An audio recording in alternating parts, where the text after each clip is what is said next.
So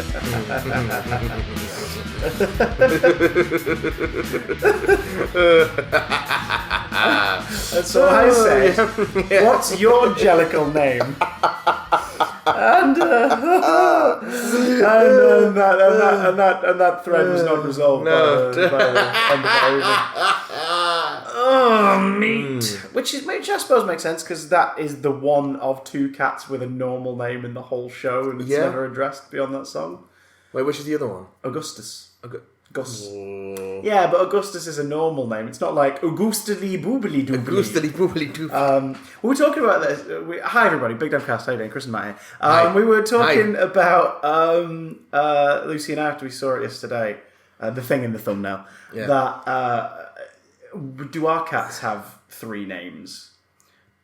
Which apparently is the name your humans give you, the name you give yourself, and an unknown name that only you understand. She's like, right. And we realised that we call our cat Luna Boo, and recently we've been calling her Linu. That doesn't surprise me at all. Dolly's Dolly, Dolly Bobs, and Dolly U. So, do they count? Or because we gave them those names, are they all just the first name? Well, Talon is Talon, Dindins, and Mr. Cat. He is. There you go. Maybe Mr. Cat is his jellicle name. Pepper is just Pepper. Pepper, banana, fana, fo, pepper. Absolutely not. She's probably bouncing around somewhere now. Freak out! She's going to take a shit in the bathroom because she's sat near the litter tray and she's scared. That's true. She does that. Tile floor, though, right? Yeah. Tile floor. Yeah. Heavenly Father, and the worms have come through now. This week to no more worms. Look at Pepper's worms. I am Chris, make the jellicle choice Johnson. I am Matthew, the heaviside Leia Watson. And we're here this week to shit in the litter tray. That is cats. It's right next to you, by the way. Late to the party? Maybe, but... It's hooded, you'll have to take the thing off. Oh, God, I can bend. I can contort. Not through the... you can't contort through the flap. You watch me.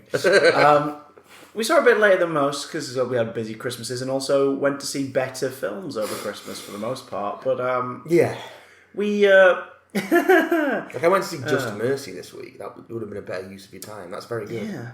We nearly saw Jumanji yesterday afternoon after we'd seen Cats. I've heard mixed things about Jumanji. Me too, but I just next level. I just want to spend time with Karen Gill and Dwayne Johnson and Jack Black. Give or take Kevin Hart, to be honest. Then again, it looks like he's actually playing against type in this by playing Danny Glover. Like, that's at least like a different delivery from him. Yeah. And watching The Rock pretend to be Danny DeVito for 2 hours was a pretty enticing concept. But the reason we chose not to is because it was Lou's day off and we had an Almost Famous for lunch, because they're doing that thing Monday to Thursday during the day. It's 50% off all burgers. Yeah. So if you just went in there and were like, right, we'll have 2 waters, 2 of the same burger and some fries, you're talking 15 quid. Boom. Boom ting. Which is basically what I did. I was like, I'll have a water, I'll have a burger, fuck it, I'll have some chicken with some barbecue dipping, you little shits. But after that we were kind of feeling a bit full and whatnot, and also mentally exhausted, because that morning the first film of our planned double bill was Cats 2019. Cats, the V1. V1, the Tom Hooper directed adaptation of Andrew Lloyd Webber's musical smash based on the poems of T.S. Eliot. Why the Old Possum's Book of Practical Cats. Yeah, which... Right, here's the thing. Let's lay our cards out on the table. Where's Old Possum? Where is Old Possum? I don't know, but they did bring a character back from the book and put them in the film that wasn't in the show. Growl Tiger? Growl Tiger. Yeah. So the film at least was like, right, let's go back to the source material. What will the ultra passionate fanboys of Old Possum's Book of Practical Cats want to see? I know, let's bring in Growl Tiger. And yet no Griddlebone. Still mentioned, not seen. No, I think the other cat on the barge is supposed to be Griddlebone. Really? Yeah. Oh, that ruins the mystique for me. Griddlebone's just a little lackey in a for some reason it could, like a train driver's hat. Because you got Growl the puffy Tiger. kind, not the kind that Skimbleshanks wears. He's the railway cat. Did you know? He's Cat on the railway train. Fuck, I hate that I don't song. know if I mentioned that. I hate that song. It's alright. My least favourite song, because I don't like Cats, the show. My least favourite song from it like was at least an earworm, and they ruined it being an earworm in this and changed the arrangement in a way that was like, what have you done to this? Magical Mr. Mistopheles? No, that was recontextualised. Okay. But Mungo Jerry and Rumple Teaser was completely changed, and it was like, why? Because by the end of it, it was like, the rearrangement of this has served no purpose. No, it hasn't really. Other than, I guess, maybe whoever was putting the arrangements together for this film was like, oh, that one gets on my tits, can we change it? Yeah. So, like, it's got that we are going to be singing or muttering short extracts of songs here to make points, so if you are, for some reason, the owner of this music are hearing this podcast and are annoyed about that, hey everybody, go and buy the soundtrack to either the 2019 film Cats or any previous cast recording. Yeah. There's our disclaimer. Don't get this one. Don't get this one. Or do. Or listen to it on Spotify. I mean, there are some... Encourage them to make a sequel. There are some good vocal performances, but... Also not. But like the original tune to that is like, Mungo, Jerry and Rumple Teaser, they are notorious cat burglar cats. Like, it's got sort of a thing to it. And by the end of it, you're coming away going, oh fuck, I can't get Mungo, Jerry and Rumple Teaser out of my head. Just that line. Because it's just these over-the-top Cockney accents usually, and it's really annoying. But in this, they're just like, Mungo, Jerry and Rumple Teaser, they are notorious cat burglar cats. Rumple Teaser. Yeah. They keep skipping the T. It's weird. But they took all the E. Hey. Which I wish I did before I watched this. So, cards on the table. Cats is something I do not like, but I have a weird soft spot for. It exists in the nether realm. I've seen it live on stage twice. That is where it should be watched. Because if you are going to see it, it's about watching the balletic performances, the choreography, being there for the live orchestra, and watching performers essentially perform a musical review on the exact same unchanging set for the entirety of it and never make a moment dull. Like, I don't like it, but I am impressed by people who put it on. I think it is as impressive a showcase of dance and song as it is. I think it is dull. Well, part of that, and correct me if I'm wrong, is probably due to the fact that the songs are, bar a couple, pretty weak sauce. Yeah. And that's down to the fact that Andrew Lloyd, I'm not sure how anyone else hasn't seen how much of a hack he is yet, Weber, just sort of took the poems from the T.S. Eliot book, added a few words here and there, turns like bridges and rhyming couplets into choruses, and then just put them to music. Which, to be fair, is how he writes all of his songs. Yeah, and I'll never understand the sort of the absolute devotion a lot of people have to his oeuvre. Like, he doesn't do... I don't get it. People who normally listen to this for comic book stuff and movies are like, the fuck are they talking about? We'll get to it, don't worry. We'll get to it. We've got some stuff to talk about. Oh god, yeah. But, like, Phantom of the Opera, sure, not for me, but sure, whatever. It's probably the best of his works. I've seen it twice. I saw it when I was younger on... It must have been on tour or part of something. And then about 6 years ago, I saw it at Her Majesty's. And that was like, yeah, this is impressive. Like, this theatre is decked for this. Do you know they're going to stop calling Her Majesty's because it's stepping down from royal duties? Now it's just going to be theatre in the West End. They're behind on Cats, but they're topical on royal affairs. Hey! Hey, do you know what I love about it is the backlash to all their stuff as far as the emotional weight of their decision and them as human beings. Forget the money side of it all and everything for a while.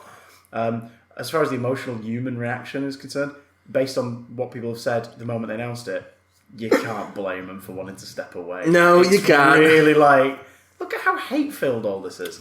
Like the reaction to Cats. Hey! So I saw it live twice when I was younger, and I was like, I'm impressed by how this is done. Wait, Cats or Phantom? Cats. I'm impressed by how this is done, but like Starlight Express, like fucking Starlight Express, man. Yeah, like Joseph is also Andrew, isn't it? Yeah, Joseph is. Yeah, like and like the soundtrack. Having listened to the soundtracks for like School of Rock and stuff, I'm like, I don't get why people think he's good. I really don't get it. Unless he works with an absolutely banging... School of Rock isn't like Weber, is it? The adaptation, yes. Fuck no. Yes. Oh, I don't want to see it. And guess what the best songs are? The ones you already know from the film. Ones from the film. So, like, unless he's working with an absolutely banging lyricist, it doesn't work. I don't mind Jesus Christ. There's something about Jesus Christ Superstar that I'm like, okay, all right. It's fine. It's an explosion of camp and glam rock. It is quite camp. Telling the story of Jesus, which in itself is like, it's kind of ballsy that they're like, yeah, let's take this thing that people are going to be mad at us doing and just be like, no, fuck it. It's a glam rock musical now. Do you know what I mean? I kind of like that. I'm like, fine, sure. It does have his sort of the problem with Lloyd Webber's songs is the repetition. He doesn't vary with choruses enough. He just repeats the same thing over Jesus, again. tell me Look about at something like Masquerade from Phantom, which is just the same thing over and over again, but in a higher key each time. Yeah, a good chorus, but by the 17th one in the song, you're like, right, are we going to do anything else? Can the guy in the red skull show up now, please? Yeah, come on. They do it with I think they did it with this, and they do it with Magical Mr. Mistopheles. Magical Mr. Mistopheles is probably the worst offender. Skimble Shanks does it a bit as well. Yeah. Just the fucking Jellicle, like the introductory songs, the ones that repeat the same shit over and over again. Yeah. But the difference is a lot. Mr. Mistopheles, I can never be mad at that one, because in both versions it always just feels like a really big triumphant, fuck yeah, look at this guy! In the film, because it was like, oh, he seems nice, I hope he does win, and it's nice that they've all been catty Hey! for the whole film to everyone. And then in this bit, they all rally together to actually cheer him on. It's like, this is nice. Cats. Oh god, a cavity. Ineffable. Yeah, fucking hell, Idris. We'll get to you. And then in the actual musical, it's just really cool because it's the guy's ballet dancer. Yeah. And the dance, like, there's the bit. What's it called? Where you're spinning like crazy and your legs up here and you pirouette. He pirouettes in all the versions I've seen. He pirouettes for like a good fucking nearly a minute as part of this build-up, and it's like, that's incredible. Like, well done, you. But does he rise you into magical the air cat and turn into dust like Skimble Shanks did in the film? Jesus Christ, that at least had tap in it. I was like, okay, there's a solid skill. Problem that being that the camera can't cut away from because we have to see it. But it keeps cutting away from it. But we can hear him at least. It's like, we can hear the dubbed-in taps. Hey, true. No, because it's Tom Hooper. Oh, it would have all been because like Les Mis, it's all live on set, and he doesn't record with a click track, which makes it a nightmare to edit in sound. Like, we've got this whole dance sequence on a railway track, and it's going to be really impressive, but we're going to keep cutting to a wide for no reason. Like, fuck off. Just film the dancing. Oh, Tom Hooper. Film the dancing. And I have, the reason I have a soft spot for cats, weirdly, is because my granddad's, when I was younger, the 1998 film versions, which was a especially taped version of the then Broadway production. I think it was a London production. No, it might be the Broadway production. Well, no, I think it was London because I think it was Elaine Page in that, wasn't it? I think it was possibly a reprise for the thing, regardless of where it was. I imagine it was a Elaine is Grisabella. So. Yeah. The same way that when Little Shop did that concert a couple of years ago in New York, where they just got a bunch of artists to kind of. It was kind of a rehearsed reading on stage, but like none of them were on book because they all had just like, fuck it, we're going to learn it. And it was different people in it. And they just got a super cast together. So they'd got the most recent like big actor, Broadway actor who'd expressed interest in being Seymour. So they got Jake Gyllenhaal to be Seymour. Yeah. And oh my god. Let's say how fucking expensive the tickets are for Sonny the Bat with George with Jake Gyllenhaal. Where is it? National? In the West End. It's not the National. Because that seems to be the place at the minute where a lot of American co-productions are just going and spending a tenure. They brought the Broadway production he was in a couple of years ago over. Right. I'd love to see that, but I imagine it is. £250 a ticket. That is bullshit, and I think theatres need to start doing more of the live screenings to cinemas, because this is getting ridiculous now. That is really bad. God damn it. Yeah. Anywho, yeah, it is. So, what is her name? Like the classic Audrey. She's the Audrey in the film version of Little Shop. Blondie McBlonde. Blondie McBlonderson. I don't fucking know. God. I don't fucking know. I will search her up and then I'll be really annoyed that I forgot her name. Why am I Googling? Ellen Green. So she's like 60 odd and she replies the role of Audrey for that concert version. Yeah. And you don't care because you're just like, you are the best. Yeah, they did it with the concert version of Les Mis. They had Michael Ball doing marry us again and stuff. Oh, that is. I thought you were going to say like Javert or Valjean. I was like, that's not too distracting because Valjean and Javert age over the course of the story. No, but this was like the 10th anniversary, so it wasn't massively after that. Okay. I can't remember this one was still Valjean, but 34-year-old Jake Gyllenhaal macking out with 60-odd-year-old Ellen Green. You don't find it weird because you're just going, no, she's the best fucking version of this role. I find it kind of hot. Yeah, well, add the plant tentacles. Hey! You've seen enough hentai to know where this is going. Baby, we got a stew going. But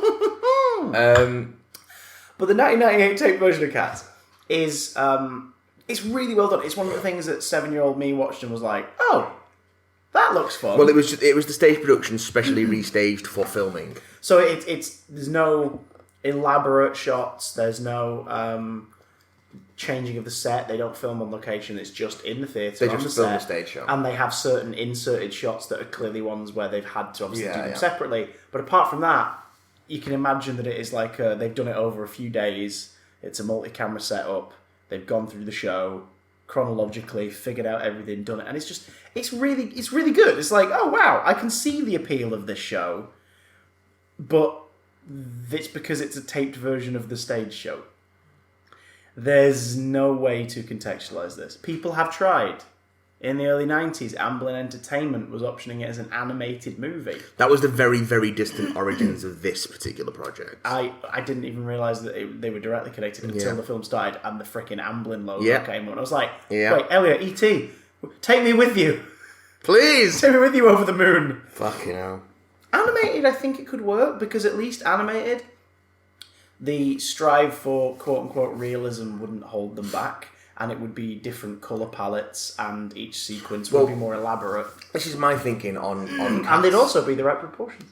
Well, this is my thinking on Cats and Tom Hooper and why it was a poor choice. To give Tom Hooper money again. To give Tom Hooper money again. Regardless of the project. Yeah, just don't stop letting me make films. So, Cats as a stage show relies on a layer of abstraction that is inherent to all stage productions. That you know you are sitting in a theatre watching people dressed as cats pretend to be cats. Now, there is a certain layer of abstraction inherent to film, but your subconscious kind of has a lot of it stripped away because you know you're watching a film, but because of the way films are presented, your brain interprets them differently. And so, there's no layer of abstraction. So what you then do is you get a director who has no concept of the idea of abstraction and is the most literal motherfucker in the world to then do it. It has no detachment. There's no fucking Brechtian alienation that's inherent to like the idea of a musical on stage. It's just we're trying to make these people look as much like cats as possible, but they don't quite look like cats and they don't quite look human. And we're just going to literally interpret everything. Instead of putting it behind this layer of metaphor, we're just going to literally do everything that they literally say.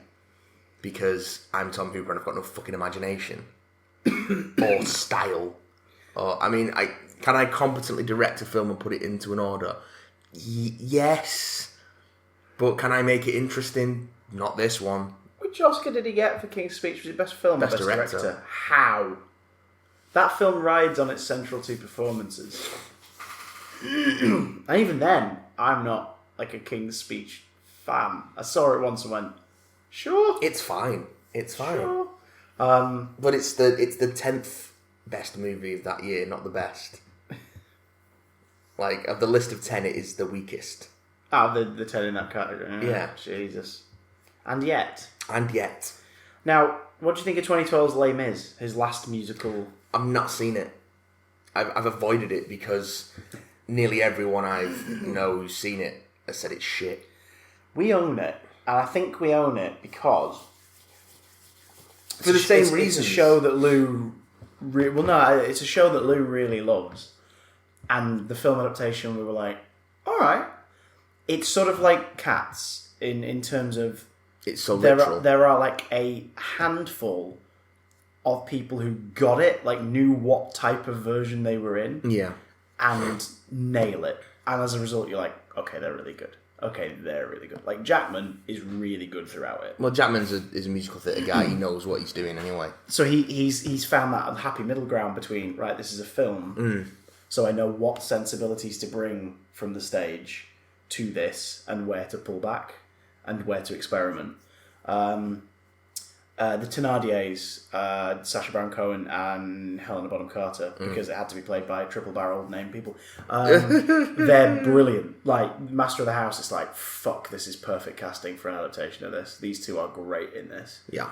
Hathaway, obviously everyone always quotes it, but, like, honestly, like, that scene, that performance, it's like, no, this is really fucking good. Well done. He tries to do exactly the same thing with memory in Cats. Yes. And I'm not sure it works. Well, there's a few songs in this where you could A Beautiful Ghost especially, the new one, Memory, and I can't remember, there was another one where they lingered, and it was a lot of those just close shots like Les Mis does, where it's just like, and this one is the same, it was without a click track, they were singing it live, which of course is a nightmare to edit, because then you've got to try and edit your orchestral score into it, but you've not got any mapped tracks to work to. It's freaking weird. He's a weird man. Like, I'm going to do a musical, but like I want it to be like you're really there, so they're going to sing live on set. Cool. You do realise the reason they don't do that for musicals, Tom, is because it's impossible to edit as a film. And also, you want to sell a soundtrack as well, right? Well, from a business perspective. So you want those to be the best versions of the songs they can be. You might not get that on set on the day, because as much as they're performing, like Jennifer Hudson goes for it. Jennifer Hudson is a consummate professional. Who comes out the least? Because we'll get into the film now. Because fuck me. Yeah. Who comes out the least unscathed? Because I think it's a toss up between Ian McKellen. Francesca Hayward as Victoria. Francesca Hayward as Victoria, the main one, because as a performer, she does the most work with like 3 lines of dialogue, and you can tell exactly what she's feeling in every scene. I've seen a lot of people shit on her for being a bad actress because she's not an actress. I disagree. I also disagree. Yeah. She's the principal at the Royal Ballet, I think. And she's acting her socks off in this. Yeah, I think she's good in it. With nothing to go off of. Like, it's all in her face and it's all in her reactions. Which is why you get a dancer to do that, because they're used to a different kind of performance, sort of physical performance. And she's our window character. You want us to feel for her. Yeah. So you cast, you cast somebody who works in that world of conveying everything through their movements. Yeah. And she absolutely does.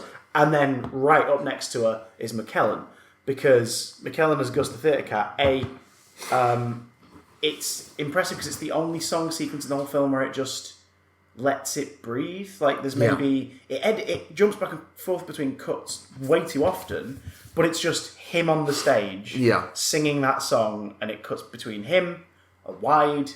reactions. Him, a wide reaction. And you absolutely he gets to just act it out. You absolutely could go, like, full-on visual with that when he's describing his, like, stage exploits and stuff, and you could put those sort of fantasies in the background, but they don't. They leave it to him to deliver. And also... Which is the one case where I think Tom Hooper's literal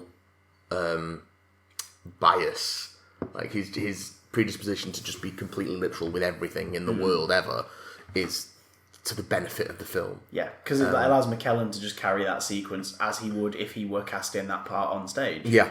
The other reason that sequence works really well, McKellen comes out unscathed, is because you can tell he knows full fucking well what type of movie he's in. Oh yeah, like the first time you see him, he has clocked exactly. It's that moment where this is going to turn out. He first appears, he just goes meow, and then turns around. Meow, meow, meow, meow, meow, meow. It's only when you see him again, he's going meow, meow. I was like, oh, he's doing a vocal warm up. Yeah, I love it. Oh, that's brilliant. I love it. And then when he's licking out the bowl, and Mistopheles comes in and he sort of acts like he's been caught having a swig of something before going on stage, and it's like, Ian knows full well what film he's in. It's almost like he's a fucking seasoned professional actor or something. Well, not all seasoned professional actors in this come out unscathed. Oh, God. Poor Judy. Hey, you know how you were going to be in the original production, but you broke your ankle short? Yeah, she was going to be Grisabella. Was it into rehearsals, or was it just before it started? It was before it started, because Elaine Page was a last-minute replacement. Ah, blimey. Well, Yeah. good for everybody, really, I suppose. Yeah. Not for Judy's ankle at the time, but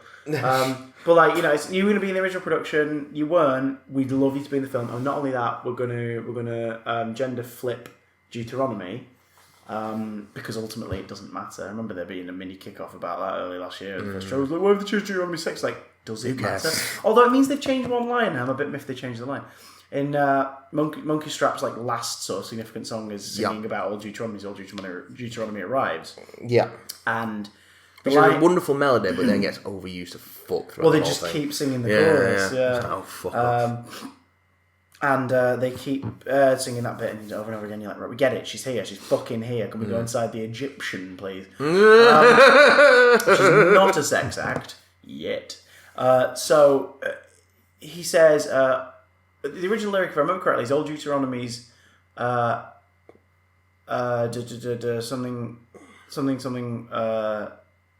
Old Deuteronomy's had many wives, though I'm tempted to say 99. And it's sort of in the thing, it's like a little, okay, he's got around, hasn't he?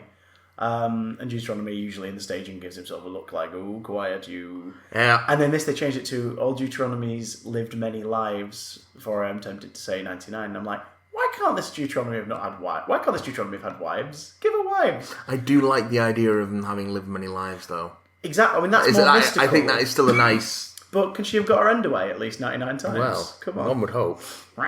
One would hope. She loves the pussy. She's... So, we got that one out of the way. What time is it? 26 minutes in. Okay. Oh. McKellen comes away with the least unscathed. And also, McKellen is one of the few examples in this film of the uncanny valley not distracting you throughout I think they his did appearance. less work on him than they did on a few of the others. He looks more costume. Yeah. And that's because, like you said, the disconnect on stage. When you look stage, you suspend your disbelief. You understand that it's someone in a costume. Yeah. It's a sort of unspoken contract between the audience and the performers. Like, you understand that this is not real. But part of that as well is down to there being no element of the costume that is illusion. There's no element of the costume that's there to make you go to take you out of it. Going, oh, how are they doing that? There's no moment like that. Whereas this film is full of it. Because everyone has flat heads at the side. Yeah. They have elongated foreheads and bigger heads, some of them. The two cats that are wearing trainers that seem to float above the floor. Oh, Jesus. Which makes their dance moves so much less impressive. Why do some wear shoes? Because they have to for the dance routines. Why do some wear clothes? Yes. Well, why do some the ones that take wear clothes, off their skins and have clothes underneath? The ones that wear heavier sets of clothes are the least weird looking. Because until they take the clothes off. Well, it's like McKellen, but it's also the tufts at the side of the face. Tufts at the side of the face. The human brain goes, oh, that's where their ears are. Their ears are in there. So McKellen, tufts. Judi Dench in the trailers, I was like, she doesn't look too disarming because of big collar and tufts. Yeah. And then I saw her side profile in the film, and she looks like the alien. Yeah, it's really weird. Odd. It's really odd. McCavity, for the most of the film, doesn't look weird because of the hat and coat and everything. Well, then he takes it off. Jesus, and he just looks like naked Idris Elba smoothed off. Right, so let's go. For those who don't know of it, let's go through semi-chronologically and talk about this shit. So, Victoria is a cat who's abandoned by her owner. By the way, the stage version doesn't have a plot. It's just a bunch of cats gather, and at the end of the night, Deuteronomy, the eldest cat, is going to select one to basically be reborn and have a new life. It's sort of like a loose adaptation of, cats have 9 lives, and tonight one is going to be picked to move on to their next life. And that's it. And in the musical, we're introduced to the cats by Monkey Strap, who's the grey and black one, who tends to sing the majority of the narrative or premise at the beginning.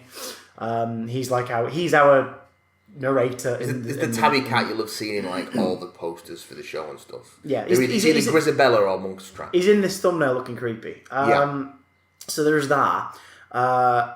So you've got him. Then cats just introduce themselves, or other cats sing about cats and introduce the cats. Cats are introduced through songs. Deuteronomy rocks up. We're introduced to more cats. You become aware that during it, there's a cat on the outskirts who keeps cackling and freaking people out. And you later learn that's McCavity, who's a sinister cat who no one likes and everyone's afraid of. You also are introduced to a scraggly, worn cat called Grisabella, who has obviously done something to piss everyone off because no one likes her. She used to be a glamour cat and they all hate her now. And by the end of it, McCavity randomly kidnaps Deuteronomy, and then a magical cat brings Deuteronomy back. That's it for development. And then Grisabella sings her song in full, and Deuteronomy's like, it's you. Like, we've all judged you too harshly. You are going to move on to the other side and become a new cat. And that's it. Like, there's no plot. It's just songs and showcases with 2 running things in it. That's it. The film gives us Victoria, played by Francesca Hayward, who is she's an abandoned cat. Like, the film opens with a car in this heavily implied, definitely 1910, 1920 London. With loads of neon being thrown, and a milk bar that's made of neon lights.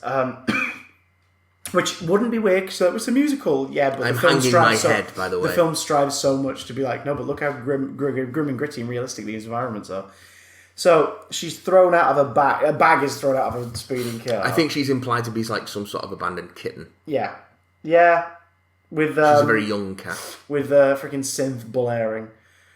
Oh yeah, this is very synthy arrangements, man. Because it's like the original arrangement, and you get the feeling it's probably Lloyd Webber going, no, this is the music people fell in love with in the 80s, and we are going to bring it to them. They've waited for this movie. They fucking haven't. Yeah, just fucking bitter because Sarah Brightman dumped you. And yet if the whole film... Read into that, guys, it's amazing. And yet if the whole film was like synth heavy, it would at least have a style that it's going, do you know what? We're going to do this. And instead it's just like 2 tracks, and it's really distracting. So she's abandoned, a bunch of cats gather around her, and they're like, hey, you alright, motherfucker? We're Jellicle cats. What are you? We're Jellicle cats. Is that ever explained? Nope. No. Do they think they've explained it? Yes. In both versions of this? Yes. Jellicle cats are basically... It's supposed to be corrupt, because Jellicle cats and pollicle dogs, and it's supposed to be corruptions of something, but I can't remember what the corruptions of. The people who paid money to see it. Furries? So, pollicle dogs is poor little dogs. But I can't remember what if any of our is. listeners, and you can do this... It was one of our listeners who told me this. But... if any of our listeners are in the furry culture in a sexual way, if you guys are literally in the furry culture via the prism of fetish, get in touch with us. We won't say who you are. Oh, Jellicle... I just want to know if this film did it for you. Jellicle is a corruption of dear little cats. Okay. Cool. What's pollicle dogs? Or poor little dogs. Oh. I'm soliciting any of our listeners who have a furry fetish to tell us whether or not this film actually did anything for them or not. Because I think it would probably be too distracting. Did something for me. Made me angry. That's just me soliciting to any of our listeners who have a sexual attraction to Sonic characters original Doubt Steel. You're just reaching out for friends, aren't you? Pretty much. Sex friends. Sex friends. So... oh, friends. Sex friends. So... oh, Jesus. Fucking hell. So... They show up and they're like, right, we're Jellicle cats. Fuck you. Basically. And then they're like, what are we doing? Oh, we're glad you didn't ask. Tonight is the Jellicle Ball, which happens once a year when we gather under the Jellicle moon. And our Jellicle leader, Old Deuteronomy, is going to rock up and decide who moves on to the next life. So it's like, alright, so far so same as the stage show. Yeah. But then dialogue starts. Yeah. And the dialogue happens... briefly in this. It's always in little pockets. It's never on for long. Little linking dialogue. Because, well, it's not realistic if they're always just singing. Yeah, says the man who directed Les Miserables. Well, he added bits of dialogue to that as well. Oh, fuck off, Tom Hooper. Yeah, not a lot, but again, just bridging bits. It's like, fuck off, Tom. Fuck off, you melted James Cameron wannabe. God, he does look like a melted James Cameron. He does! Like you've lit a wick on his head, because the forehead's kind of dribbled first, and then the rest of his face has followed suit. He's like a Brexit supporting James Cameron. Does he support Brexit? No, I don't fucking know, but he looks like someone who does. Because I would like to move to Europe to avoid cats again, please. It looks like Tim Martin crossed with fucking James Cameron. Oh, God. James Cameron, but if he owned Wetherspoons. Oh, God. Oh, dear. So they do that, but then dialogue starts, and you realise that all the cats are sort of bullying Victoria into being like, you've got to be one of us. You've got to pick a name and all this shit, which never gets resolved. Nope. But they never do give her a name, do they? No. Ah. No. And even at the end, it's like, you now have your Jellicle name. It's like, she's not saying it to her, she's saying it to the audience, but it's like, but she doesn't know. She doesn't know. She doesn't. And I suppose they soften that because Judi Dench later on is like, she's like, but I'm not a Jellicle cat. And she's like, maybe. Not yet. So it's like, maybe she's implying that you will become one of us eventually, but right now we're welcoming you because I'm nice. Whatevs. But this is where they make it clear that the film is trying to give a realistic reason for the songs, despite the fact that we've already had like 2.5. And the reason it gives, despite the fact that no one cares, is there are a certain amount of cats that'll be appealing to be the chosen, get the Jellicle choice, to go up to the Heaviside lair and be reborn, vaguely defined, it's basically a cult. And they're going to perform a song to show who they are. So you're like, right, so Tom Hooper's just tried to contextualise the other songs despite us already having seen several songs. The problem being that 3 of them perform it before All Deuteronomy appears. Yes. Namely, Jenny Any Dots, Rum Tum Tugger, and Buster for Jones. Yeah, well, it's never said whether or not Rum Tum Tugger's actually applying. Oh, yeah, I suppose. Because he doesn't get kidnapped. But Jenny Any Dots is. Jesus. And Buster for Jones let's get to fucking Jenny Anidots, shall we? So this is the first, character who gets a song to themselves. I have a Gumby cat in mind. Oh, what's a Gumby cat, Phil? Not going to explain. No, don't know what a Gumby cat is. Okay. Her name is Jenny Any Dots. Yeah, she's got tiger stripes and leopard spots, although she clearly just has tiger stripes. Well, that happens several times in this film. McCavity's a ginger cat. Yeah, he's a ginger cat. He's a ginger cat. But his skin is the same tone as Idris Elba's. Like, you could make Idris Elba look ginger. Or put ginger patches in the fur. Yeah, you could do it. Give him ginger stripes, make it like a reverse tiger. Yeah, that would have been a good look. But he's got sunken eyes, does he? No. Really doesn't. No. Really does not have sunken eyes. He's skeletal. Is he? No. He's pretty fucking buff. We know, because he looks naked. Gus says he's skeletal. We can believe it. He's wearing a big fucking coat. We can't see. And also, we see Ian McKellen, who's a slender man. Not the Slender Man. He's a slender Have you found the 8 pages? Yes. I've come to take you into the forest. I've come to take you away. Ha ha. Can we get Charlie on the phone? So Jenny Anidots is the first cat who has... Now, in the stage 1, she is tiger stripes and leopard spots. It's usually like a really sharp orange and scraggly black patterns all over it. And she's usually played by a more kind of middle-aged actor who's sort of playing her as a bit more of a fussy... I think Gumby Cat's supposed to be like a lazy house cat. Lazy, tired, middle-aged house cat. And what's funny about Jenny Anidots, you see, Matt... She's not really. She's a lazy house cat by day. But by night... She's like, oh, fucking, this house is a state. I'm gonna sort it out. I'm gonna make the mice do shit. She's gonna make the showgirl. She's gonna make the Beatles do stuff. The Beatles. But this film introduces beetles and cockroaches. We only ever see the cockroaches. But I think they've done that. The beetles are supposed to be the cockroaches.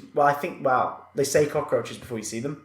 And I was like, I'm sure they don't say that. They might in the original. But I had a feeling that the reason that they gave us both options is so American viewers won't be like, what's a beetle? I thought they were the scouts, man. I'm not saying that's all Americans. I'm saying that's what Tom Hooper thinks. Cockroaches are a kind of beetle, so that... Although in this, they look like enemies from The Tick. Fucking hell, yeah. They look like villains from Power Rangers. They look awful. And then she eats them for no reason. Rebel Wilson, who can sing, plays Jenny Anidots and shows us that sometimes she can't sing. She's fine, but her approach to the tune is odd. It's like either they didn't... Her approach to the tune! Do you know what I mean?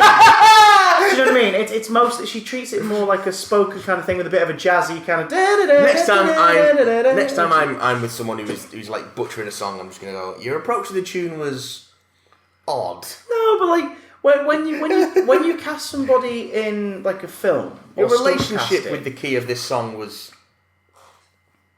interesting. When you cast somebody in film or just stunt casting, you can play with the key of the song a bit, do this and the other, find the comfortable medium that basically showcases them the best, and then develop the arrangement from there.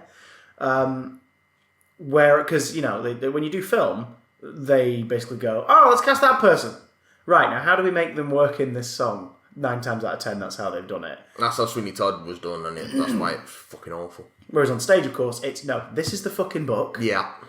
You audition to do this. Yeah. We get you in, and maybe during rehearsals, the director or the musical director will go, do you know what? With you, can we try something? And they might play with it a little. But the book is gospel. That is how it works. In this, it sounds like the book has been gospel for the most part. But Rebel Wilson can't sing Jenny Anecdotes because she doesn't have that kind of older, more fuddy-duddy voice. And because she doesn't have like a fastidious British voice, she can't play the character the way it's normally played. So she's going for it with her normal kind of like full-range pelting thingy, and it's like, this doesn't work. This is really bad. But it's not the most egregious thing in the sequence. So Jenny Anecdotes in this, at night, what she makes the mice and cockroaches do apparently is full-on shows. Like vaudeville and tap routines across tables in a line where she barks at them to smile. And then eats the cockroaches. There are several bits in this where people interact with the mice or the mice interact with the other cats, and the reaction, the relationship is like this really pleasant, like sort of, oh, hi, kind of thing. But then one of them gets... Rum Tum Tugger comes in and like sort of says, oh, that wasn't very good. Then looks at the mice and says, actually, the mice were really good. The mice go like, thank you. And he gives him a look as though say like, hey, I got you back. Hey. Then later in his song, 2 minutes later, he's threatening to eat one. Yeah. Later on, they appear under Mistopheles' hat, and they all go like, oh, hi, Mistopheles, we're such big fans. You're like, what? And then one of them falls off, panics it's going to be eaten, and runs away while the other 2 get put back under the hat and disappear. It's like, wait, what is their relationship with the mice? The mice, by the way, which are grossly out of proportion. Yeah. Like, as is everything. Oh, God, that keeps changing. As is everything. The cats are roughly anywhere between 1 foot and 2 foot tall. Yeah. They keep fluctuating. The same cats fluctuate from scene to scene. But the mice are smaller than the hands of the cats. And yet the mousetrap that Jenny Anecdotes comedically traps her hand in is for a mouse at least 10 times the size of the mice. That's the least of your problems. No, but isn't that weird? But the mice are right near it in the shot. Yeah. They're not in the trailer, if I recall. In the trailer, there's no mice there. It's like a window ledge. Yeah. But in the finished film, it's a cupboard under the sink. I'd be interested to see how much of this was actually sets. Oh, God. Oh, quite a bit of it, apparently. Because here's the thing with this. Do you remember the Granada Studios tour?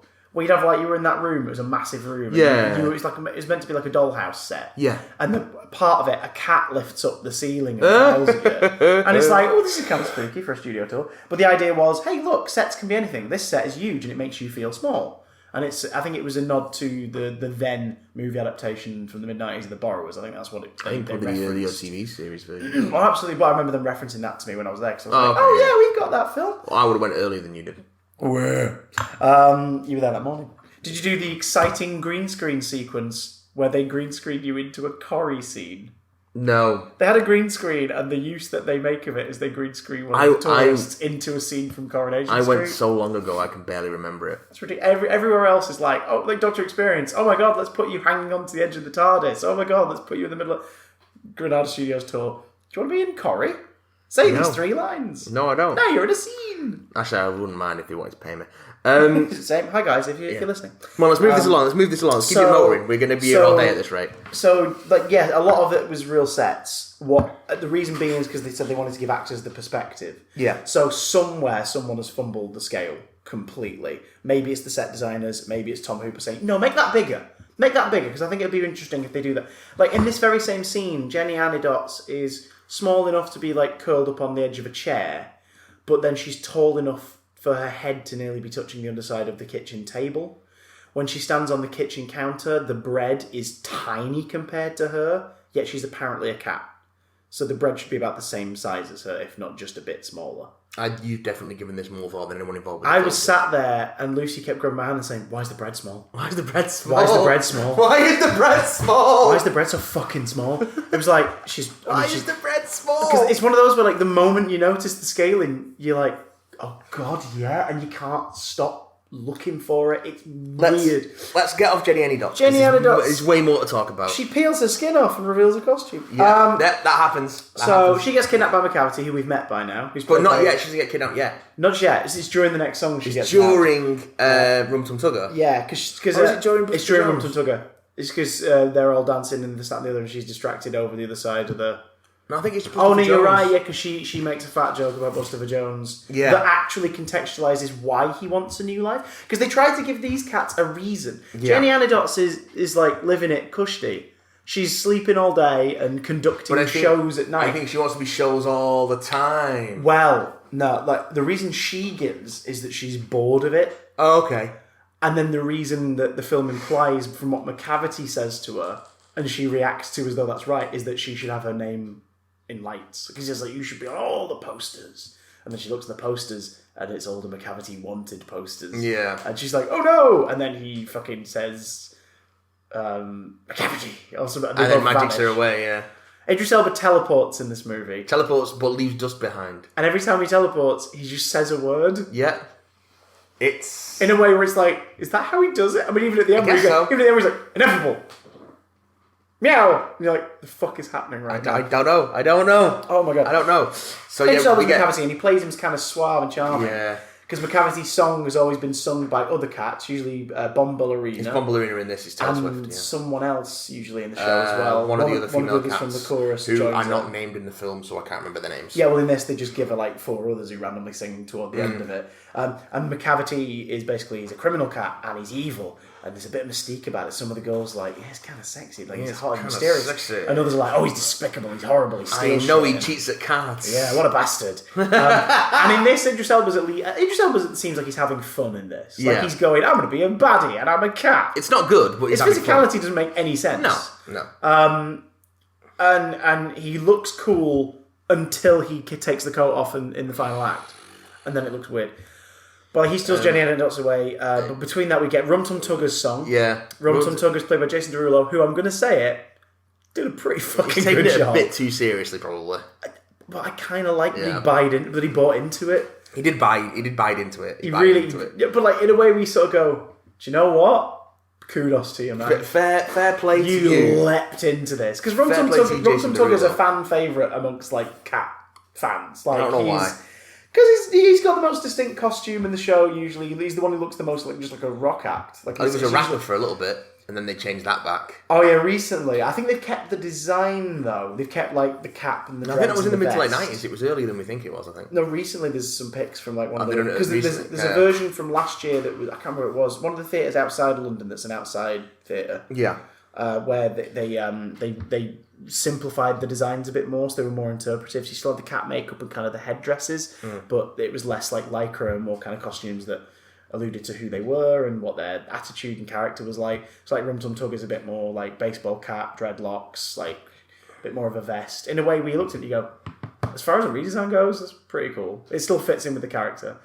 Because the way everyone thinks the Rum Tum Tugger is, and the way the performer always performs it, is that he's a sex god, he's the coolest motherfucker there, isn't he great? Then you listen to the lyrics of his song, and the lyrics of his song are basically, he's a fussy fucker, isn't he? He's a fussy fucker. That's his character. If you offer him cream, he wants milk. If you offer him milk, he wants cream. If you offer him pheasant, he'd rather have a grouse.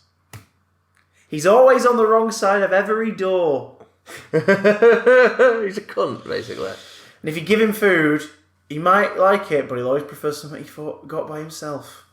And you're like, right, okay, sure. Rum Tum Tugger. Rum Tum Tugger is just... I think the reason it's a fan favourite is because it's the first song in the stage show where suddenly some energy's injected into this is fun. Because everything's either been faux mysterious or, oh, isn't this wacky? And then suddenly this guy comes in with guitar licks. Yeah. And it's like, oh, shit, okay. Wacky action. And whoever plays them again, the 1998 VHS version... they fucking go for it. Yeah. And it usually ends, and I'm kind of sad it didn't end with this, but they have a weird anti-crotch thing in this film.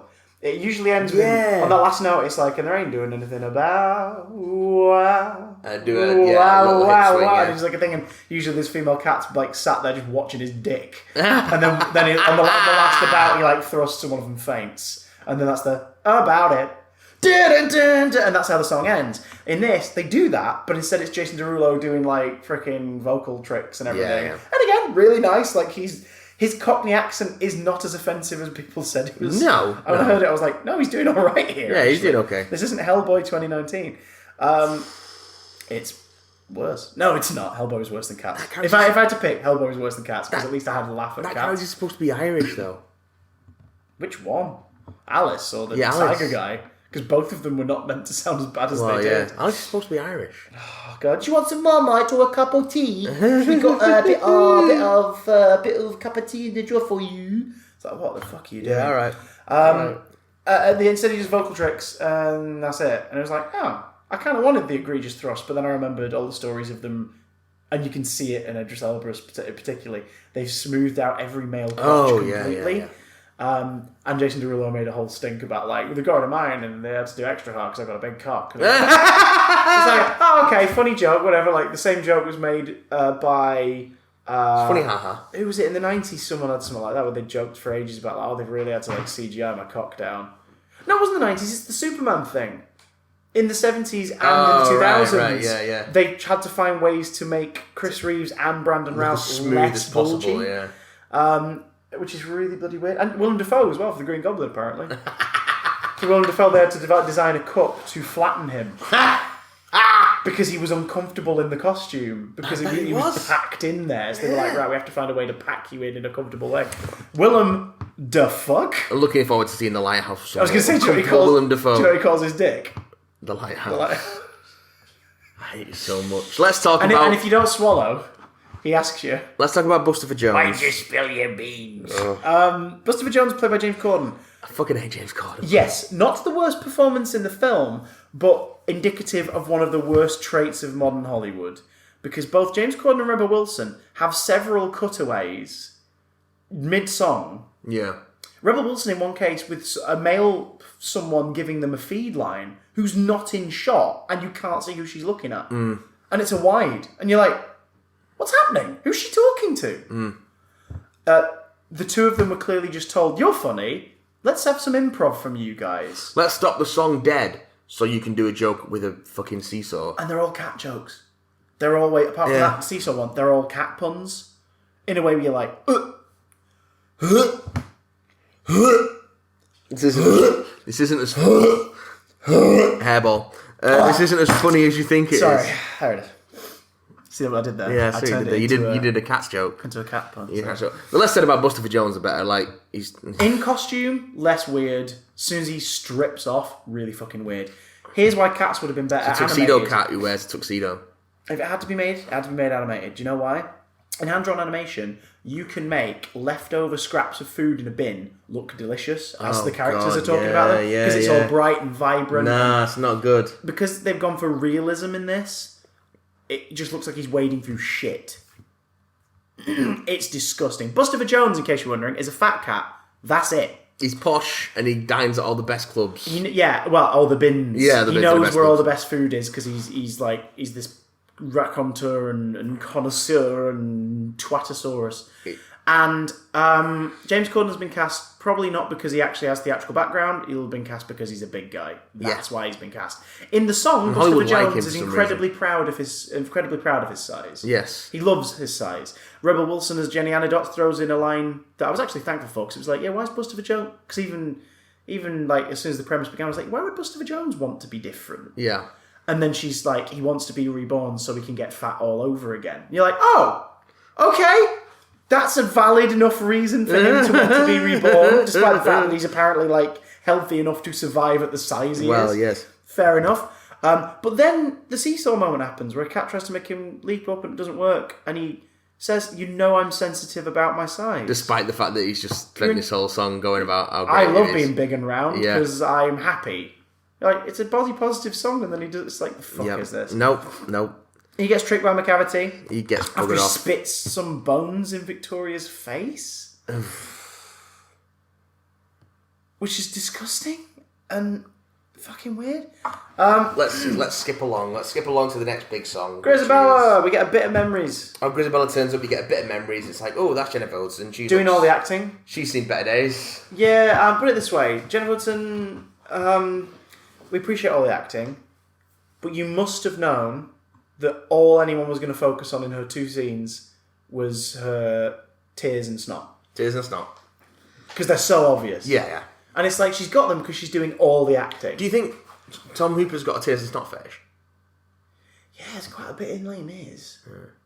You think he's got the same fetish that Tarantino has for feet? Snot. Well, there's a very brief foot moment in this where I was like, Drumton Tugger's like going for Victoria's foot, and you're like, is he going to nibble it? Is it like a playful thing? Is he going to use her leg as a microphone? But they cut away, and then they just cut back to him turning away. So you're like, what was that? It was too horny. It was too horny.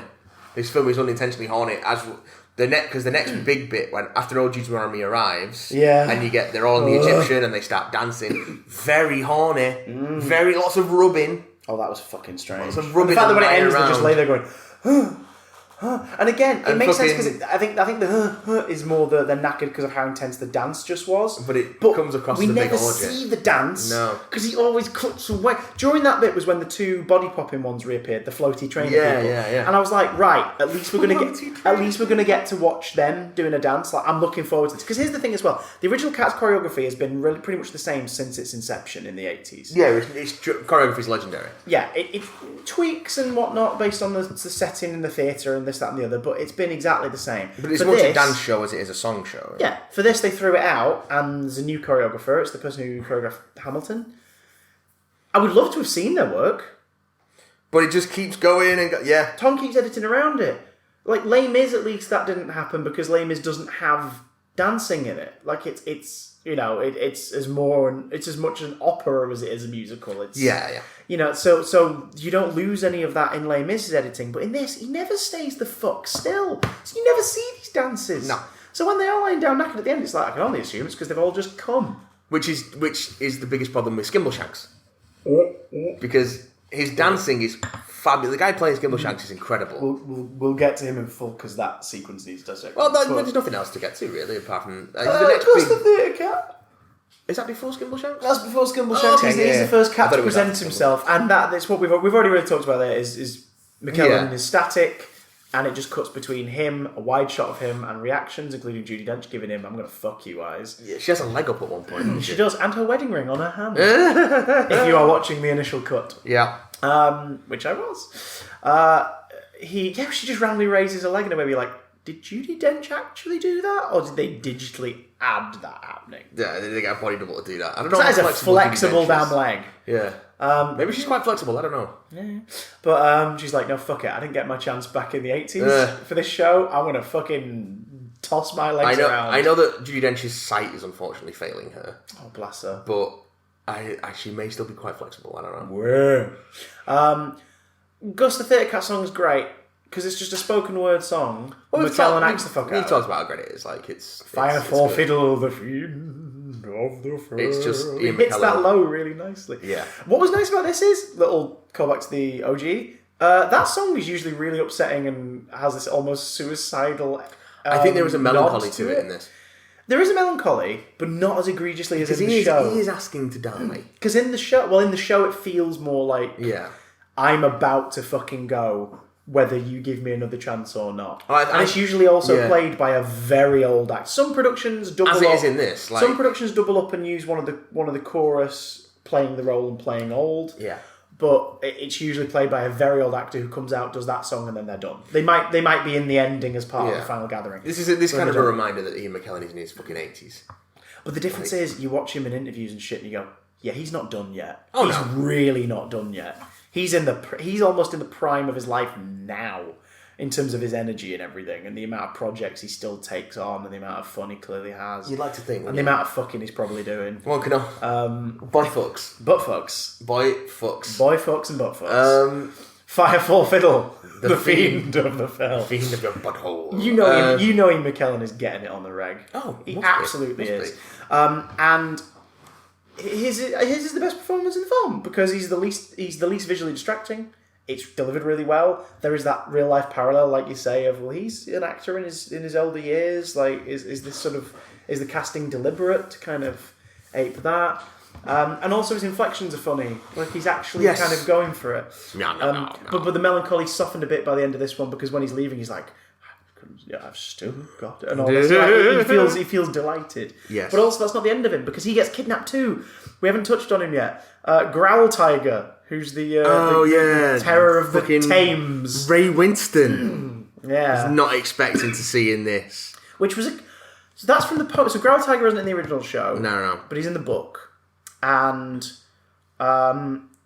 he's the terror of the Thames. Yeah. And his poem does rely on you being a bit absurdist and rhyming Thames with like something that's Ames. I can't remember what the word is. But yeah. And so obviously in this he sings Thames and a thingy. And then Buster Jones improv some shit about him. He's saying you can't do that and whatnot. And you're like, is this you guys shitting on the poetry book? Do you have no joy, Tom Hooper? Is that why you've tried to make this fantastical musical realistic and gritty? No, they just tried to get him to make a joke and it didn't work. Fucking hell. But Ray Winston is unrecognisable. Yeah. As many are. He has a character voice. Put it that way. You can see why it's not a full song. Yeah. But all the same, it's like, I'm glad he rocked up, got a paycheck for dicking about on a boat set for probably 2 days, and then went home. So, yeah, McCavity's kidnapping the people who are going to sing, or in the case of Gus, one who's already sung. And he's putting him on a barge. So that he can be the only logical choice. Because apparently McCavity's mission in the film is to be the Jellicle choice. He wants a new life. Do they establish why? No. Nope. Not ever. He seems to have it sweet. He's wanted... Like, maybe set up the idea that he's like, if I have a new life, I can do it all over again and no one will suspect a thing. But no, they never set it up. He just wants a new life. And he's like, Saturday morning cartoon villain determined. I want it because I'm the bad guy. Yeah. Yeah, it's really... Like, he literally at one point, he's like, I'll get that, this, that, and the other. And you're like, the fuck? So, yeah. Gus the Cat, la la la. We didn't talk about Beautiful Ghosts. After Memory, Victoria performs this very brief song called Beautiful Ghosts, which is the film's Oscar bait song because it's an original song written by Andrew Lloyd Webber and Taylor Swift, and boy can you tell, because it is structured so much better than the other lyrics, but it repeats the chorus multiple times by the end. And that's what we need to say about Beautiful Ghosts. And they never put it up for nomination. No, they withdrew all their... for your consideration. I think that one could have made it. It could have made it. It's not... It sticks out like a sore thumb. It's like 2 verses. And also, Francesca Hayward, I think this is where the criticism of Francesca Hayward comes from. She's singing it in very, like, RP, you know, they're very pronounced, like hitting all the T's. Well, she's a posh cat. And it sticks out a bit weird. And it's because it's been written for an American inflection, because when you hear it in the credits, sung by Taylor Swift, it sounds right. Oh, okay, yeah. And yet Taylor Swift clearly knew that there'd be accents at play, because when she rocks up, she's doing a song later, she's doing a Cockney accent. Quite a good one as well. I'm quite impressed. Yeah, it did work. Like you listen, you go, yeah, fair enough. Fair play to you. So we get Skimbleshanks next, if I remember correctly. Yeah, and big dance sequence. The guy who plays Skimbleshanks. His design's cool. And although Lucy kept saying he looked like a stripper. He does look a bit like a stripper. He does probably because of his tight ass. Stephen McRae. Well done, Stephen McRae. Just fucking... Your dancing and delivery are pretty great. The set piece gets unnecessarily weird. Yeah. Because we suddenly vanish from the theatre and we're on the railway line on presumably like what eventually becomes Charing Cross Bridge. Yeah. And then we're in a train carriage and the proportions are fucked again. And it would be really impressive because in one shot they're as tall as the couch in the carriage, but in another shot they're nowhere near as tall as the handle of the door. It would be impressive if it was a dance sequence that was moving between sets. Yeah. That kept focusing on the dance. But that's the thing that happens. Keep cutting away from it. And re-establishing them. Yeah. Re-establishing, like in Jenny Anadot's sequence does that a lot. At one point she's singing into a tail, then her tail comes up behind her, and she drops the tail like it's string. You're like, but that was her tail, and her other tail's there. Yeah. And they don't make a thing. And then she'll be in one place, and suddenly she's on the mantelpiece. And you're like, right, you pick one. For musical adaptations, you pick one. You either have them move in real time through your settings. Recent example, Gaston in the Beauty and the Beast remake, real time through the settings. Yep. Or you jump the fuck around. Recent example, Bare Necessities Jungle Book remake. Yeah. They're over here, and now they're over here, and now they're in the river, and it's jumping around. It's a montage, Yeah, basically. you pick one, and this film can't pick them and changes up during songs, and it's really fucking weird. But yeah, Skimbleshanks is odd. The shot where it cuts the wide shot of the bridge, and they're all really tiny, and they're all dancing along the railway track. Lucy just leaned over to me and went, "Yeah, that's not as epic as they think it No, looks." it's not. It's not. Really it would have been better if they just kept on the dancing. The feet are doing some very impressive things. It was a shit version of the Hakuna Matata Moonlit. Yeah. Oh no, sorry, no, that was the shit version of that was in Lion King 2019. And then Skimbleshanks turns to dust. After pirouetting into the sky. Which from Macavity's song we can assume is from Macavity. Yes. Because his powers of levitation, which are listed in the song and shit. Because then Bomb Ballerina rocks up, which is Taylor Swift. Drugs everyone with catnip. Drugs everyone with catnip? To what end? Because it doesn't do anything in the end. It knocks them all out so they can't stop it knocks them all out snatching Deuteronomy. But that's not his plan. His plan is to just be like, right, come on, send me up to the Heaviside layer, come on. Yeah, and then he snatches Deuteronomy. Yeah, but by that point they're all awake and watching because they all react. Yeah. And also, where does he magic a giant staircase to heaven from? Where does he magic his coat and hat to? If he's this powerful, why does he want to be reborn? I don't know. It's so stupid. So, in the show, Macavity scares everybody off. Macavity's only ever really seen in the show a couple times, through red lit up eyes and lurking in the set. And some productions briefly have a choreographed fight between him and Monkey Strap after his song. Yeah. After he kidnaps Deuteronomy. And Monkey Strap gets injured. Yeah. But that's it. And yeah, it's red eyes in the show, but the thing lists his eyes as green. Or were they listed as red in the show? I can't remember. Point is, two groupies, one being Bombalina, saying, yeah, this guy's mysterious and he's kind of fit and isn't this cool? Isn't he sexy? I want to fuck him, but I'm also terrified he'll kill me. That's basically Macavity is a banger. That song is a banger. It slaps. That song slaps. Okay. Come on, out of all the songs in the thing, that is the one where you kind of okay, because it's got that that big band energy. It's yeah, this is great. It's usually sung all femme fatale, kind of this is really cool. A certain raunch to it. Yeah, Taylor Swift does a really good job of it. She does a really good job of it. Considering she's doing it solo with just a bit of backup, and then Macavity appears and joins in toward the end. Why is she wearing? Why is she wearing fucking... What are they called now? Stilettos? No, the stage ones, because they're the ones with the flat heel. Dress shoes. Why is she wearing dress shoes? Why not? But why? Good. Fucking Skimbleshanks is wearing tap shoes. Yeah, but he taps. Fucking Jenny Anydots is wearing a fucking showgirl costume and then a flesh suit over it. And then apparently another one over that, because that's how she escapes. Then she takes the barge. Fucking hell. In a visual that wasn't obvious that she was escaping, because she's out of focus in the background. You're how does that work then? So fucking stupid. She sings about Macavity. It's fine. It's really impressive. The editing is the only thing that lets it down as a scene, because it's all over the fucking place. The editing lets this whole film down. It is all over the place. But I can understand now why Taylor Swift is the one who's in all the press posts at the time. Why she was heavy in the trailer. She's in one 4-minute sequence. Yeah. But it's no, that as far as a number goes, that's one of the better numbers in the film. Yeah. Good on her, well done. Macavity doesn't take the Heaviside layer because Deuteronomy's no, your soul is broken. You don't have I think she says you don't have a soul. You're a prick. Yeah, so I would have loved if she just turned around and went, no. Nah, fuck you. We've not talked about Judi Dench yet. She does a good job. We have talked about Judi Dench. No, but as a performance, she does a good job. Judi Dench, what do you want? She does a good job. Her design is horrible. If you're watching the movie, look out for her wedding ring because it'll tell you which version of the film you're watching. Yeah. I don't think they fixed all the mistakes even in the end. Guaranteed they won't have done. Guaranteed they won't have done. So we might have got the patched version and not known it. Jeez, that's worrying, isn't it? So then he teleports her away to the barge and he's like, right, I'm gonna here's your last chance. And Taylor Swift's there for that scene as well, briefly. She's just sort of being his mole. Yeah. But she looks kind of worried. She's like, oh god, this has gone way out of hand. Well, because after... because Mungo, Jerry and Ripple Tease, we didn't even talk about them. Fuckers. Yeah, they're apparently... They help out and then they're like, we just thought it was a bit of fun. And you're like... Huh? Okay. Yeah, Mungo, Jerry and Ripple Teaser, really quick. There's a sequence where Victoria goes into a house because these cat burglars... We spent way too long talking about cats, Chris. We've got to move on. It's the Cats episode. They take her into the house and they ruffle stuff up and they basically sing about how we always fuck around with stuff, and then the owners are like, oh, I bet it was Mungo Jerry.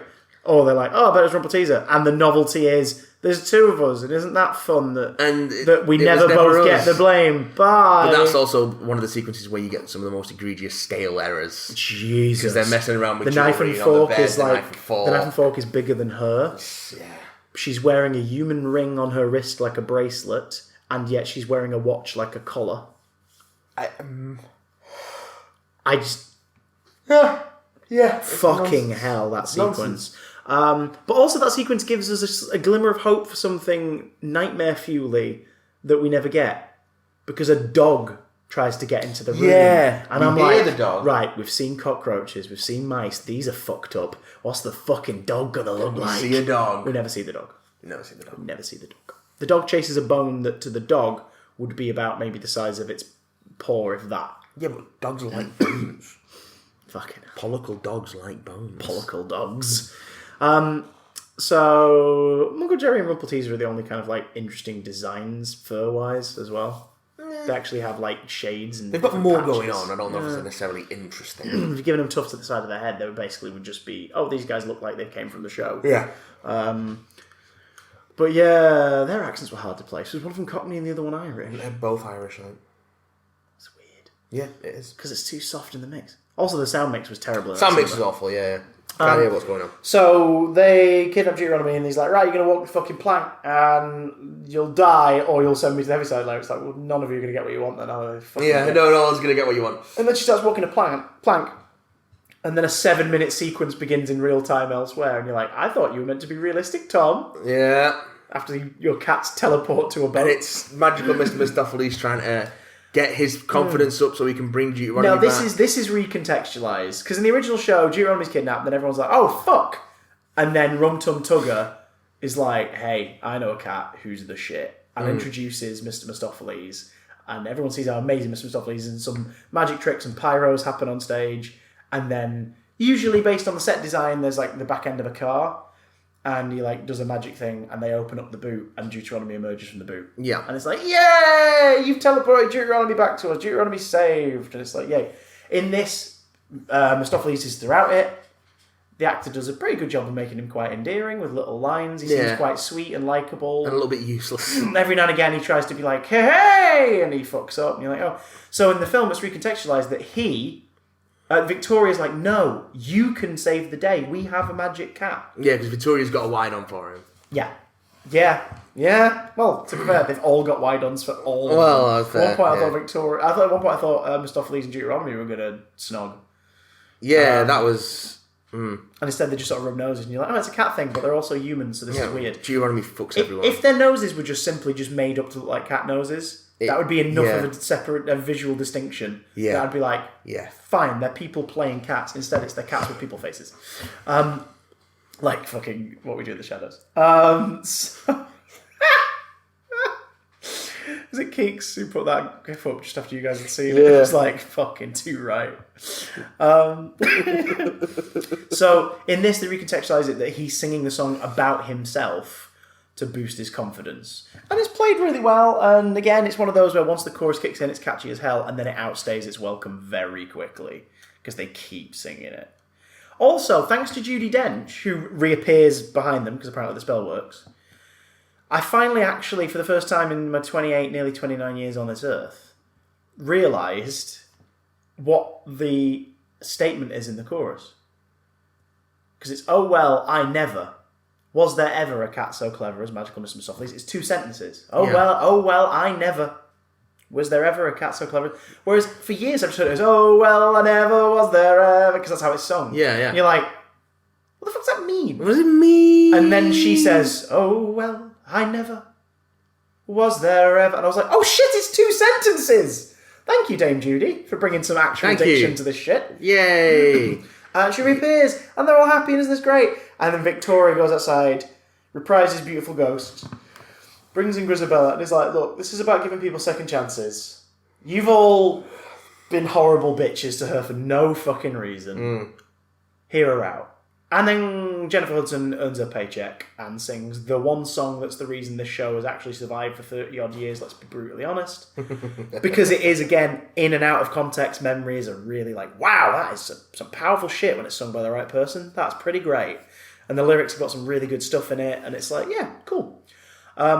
She acts the shit out of it. It's just a shame I'm distracted by her face floating about an inch above her head. Yeah, it's a tight close-up, but the CGI's patchy, to say the least. So bad. And so, I feel like by the end, they don't...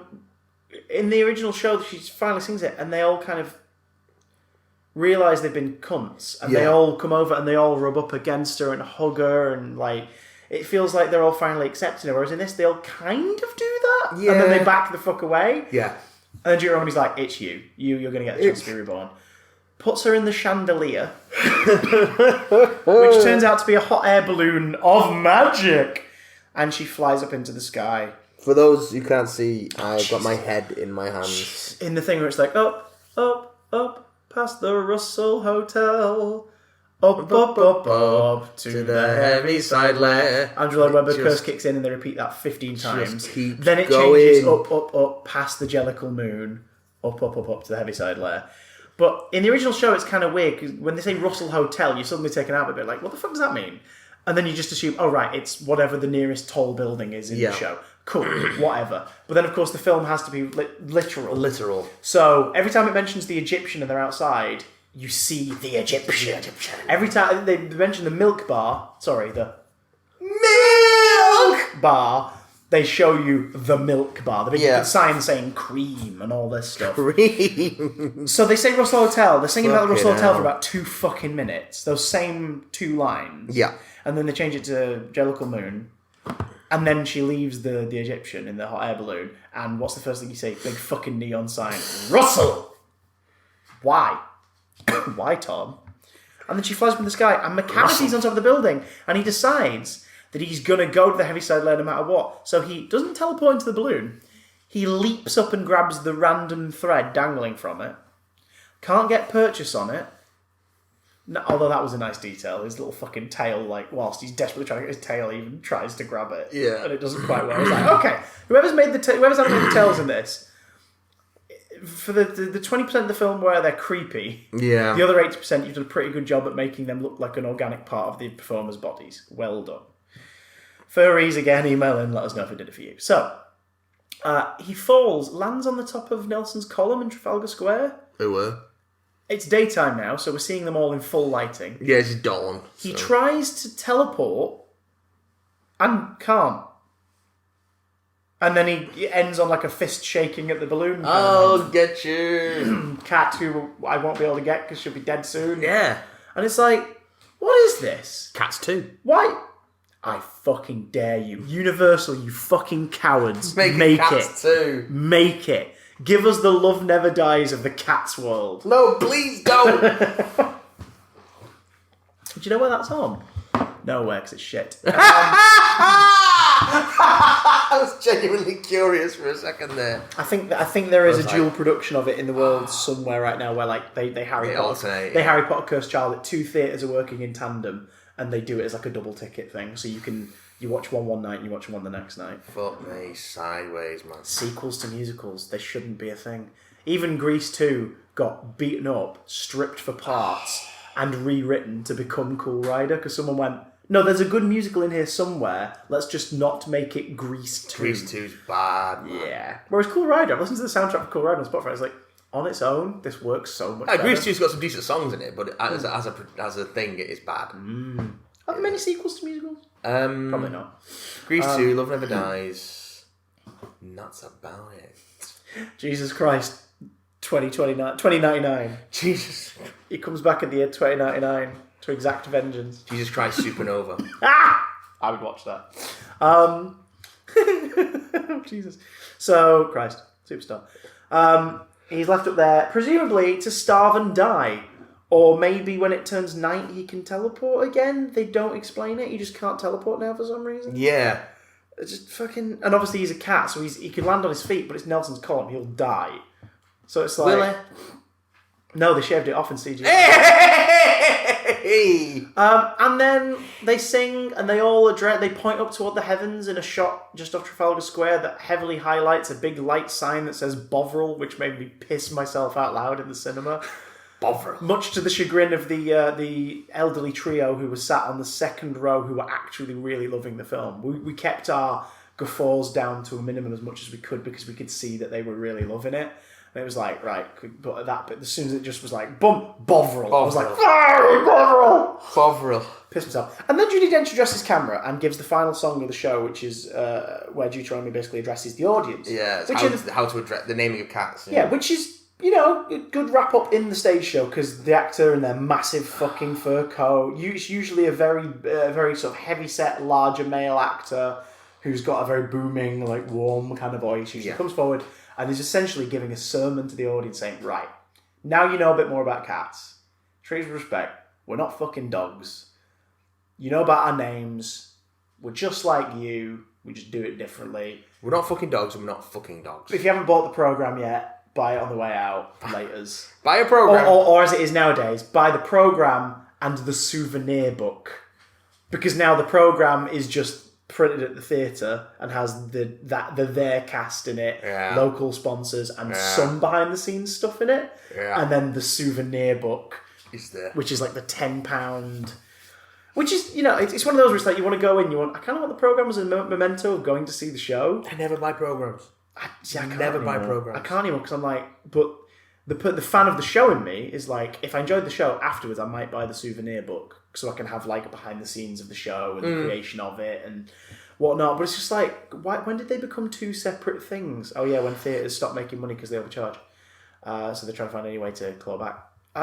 Yeah. So, fuck, I can't believe that. Was it 200 thingy for Sunday in the Park? Jesus Christ. I'd love to see that. Not for Gyllenhaal. I'd love to see that. I'd love to see the Gyllenhaal production. And I think he would be fucking... He'd be a banger that slaps. I've heard him in the Broadway version and it's fucking great. He's really good, isn't it? Let's start a GoFundMe to get us one ticket for Sunday in the Park with George. Motherfucker can sing, I'll tell you that. Motherfucker can sing. But Tom Hooper decides to film it as Judi Dench dressing camera, but our three main characters are all next to her and not looking down the barrel of the camera. They're all looking at her. And occasionally rubbing against her. Bless them, they're doing exactly what they should be doing in that scene, but normally on stage you wouldn't see it because you'd be looking at everyone. Yeah. And they're just in shot, and they're trying their best, and props to them. But it looks fucking weird, because there's only so many times they can sort of look at each other and go, yeah, and then back. There's only so many times you can do that in one shot. Tom Hooper decides to do this 4-minute song in 3 close-ups and 2 cutaways during them. It's bad. It's fucking awful. Oh, and we didn't do also the cats who were stolen away are there, except when they're not, because it depends on obviously when they've decided to composite them into the shot. So you see Gus twice, and you see Jenny Anna Dots twice. I don't think you see Buster Jones beyond an establishing shot of him being like, ha ha, as he's back. And I don't think you see Skimbleshanks at all. That's a crime. I do quite like the fact that... No, he is there. Oh, is he there? Because he's at the front of the group of mob pointing up to the Bovril side. Ah, well, that's because he's the cat of the railway train. He'll be at the front, isn't he? He'll be at the front. I do like the fact that they defeat Growl Tiger ultimately because Gus does some acting and scares him. It's like, fair enough. Do my acting.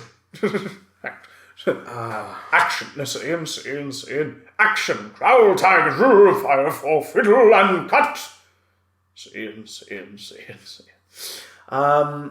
That's probably his actual practice on set. Yeah. And then the film mercifully fucking ends. But it shouldn't, that naming of cats bit just drags it out. It should have ended with them all seeing her off into the Heaviside layer. She's holding a character performance. She absolutely is. But it almost feels cruel to just be like, no, it's all on you now. It almost feels cruel to make the audience sit through that song after everything that's just happened. Yeah. Cats, do we recommend it? No! Yes, if you are drunk and it's on Netflix in the future. It's one of those films that's it's going to become a mainstay at drunk midnight screenings for bad films. It is the Room of film musicals. Yeah. People won't be throwing spoons. They'll be yelling, milk! At the screen. Throwing cat litter. Everyone will bring chocolate mice and eat the chocolate mice. Eat the chocolate mice, yeah. We're starting the traditions now. Let's do it now. Chocolate cockroaches. Actual cockroaches. Can we refer to the screenings in a sort of code? So whenever they're billed at cinemas or theatres, they're called stack. Just cats backwards. Stack. Join us for a midnight screening. Stack. You stack heads. Stackheads. You stackheads. I think it's going to become a tradition. We've spent nearly as long as the running time of Cats talking about cats. Mercifully, this is roughly how long it is and no more. Yeah, I don't think it cuts out any main songs. No, it doesn't. But it does cut down on the arrangements between songs. Yes. And certain dance. Obviously, dance like sequences. Victoria's full-on ballet sequence from the show is incorporated into the group dance, yeah. But it's one of those weird experiences where time just stops existing when you're experiencing it, when you're watching it, when you're having it wash over you in all its digital fur goodness. But the question is, should they have bothered trying to adapt Cats? That's the thing, because adaptations are adaptations. Adaptations are adaptations. You can take liberties as long as you keep to the spirit of the original. Yeah. But sometimes adaptations happen where you go, what was the point? What was the point if you're going to deviate so much? Or this does not work in this medium, why are you trying? I don't think there's anything that's unadaptable. Oh, no, well, yeah. But I think the end result can often be a case... Sorry, I'm sat on a wooden chair, and I just got to that point where, the lower part of your back where it meets your arse gets really achy. That was a thing. I basically pulled a face. That was an expression you made. I loved it. I don't think anything's unadaptable, but I do think that there are some things that are difficult, if not nigh impossible, to be adapted well. Either, like you say, because of the transition between mediums, or just because the story doesn't lend itself to a certain the sort of cut down. Like it loses something in translation. Yeah. An example is the 2004 film Lemony Snicket's A Series of Unfortunate Events. Yeah, but they crammed 3 books into one film. Yeah, aesthetically beautiful, very reminiscent of the tone of the books and Brett Helquist illustrations, but it was facing an uphill battle for 2 reasons. One, you can't adapt one of those books into a movie. You'd have to stretch it out like crazy. Yeah. If you did that, you'd also be doing 13 movies. Yeah. So the only other way to do it is to do it as multiple chapters like that. So you do multiple books per film. But then the other uphill battle you're facing is your actors are going to age. Your young actors are going to age noticeably very quickly. And as such, when the film grossed well, and it did well, but not as well as Paramount were hoping, because this was one of the many post-Harry Potter, quick, adapt every kid's book adaptations, and nearly all of them never went beyond maybe 2 films, because they never grossed as much as Harry Potter, and the studios that put them out were always like, oh, well, that means we failed. Right, let's go on to something else. Yeah. So it never got a sequel. And the same thing happened in the wake of Lord of the Rings. It was kind of at the same time. It was Lord of the Rings, Harry Potter. Lord of the Rings reintroduced fantasy like crazy, and that it was that marriage of that and the Harry Potter films doing so well that made everyone go, right, young adult novels and kids books, let's do this. All the fantasy ones. Let's make it happen. We got the Golden Compass. Yeah, which is bad. Yeah. But that's the thing with Lemony Snicket. It's not a terrible movie by any stretch of the imagination. It makes some odd choices in its adaptation. Yeah. But then they were going to sequelize it a few years later. There was talk of them actually doing a sequel, but the sequel was going to be in stop motion to retain the feeling of the books again. That kind of odd, quirky thing would have been interesting. And then the plan was people were like, so the rest of them are going to be done that way? And then they went, no. They said the next adaptation, continuing the story, would be told in a different way on film as well. Reason, because this was how Lemony Snicket, presumably still would have been voiced by Jude Law, was getting the stories out there without being detected. Different adaptations. That's neat. So it's like, okay, that's kind of cool. But that worked so much better as a TV series on Netflix. Which worked as an adaptation, worked. Now, like you said, one that didn't work was The Golden Compass.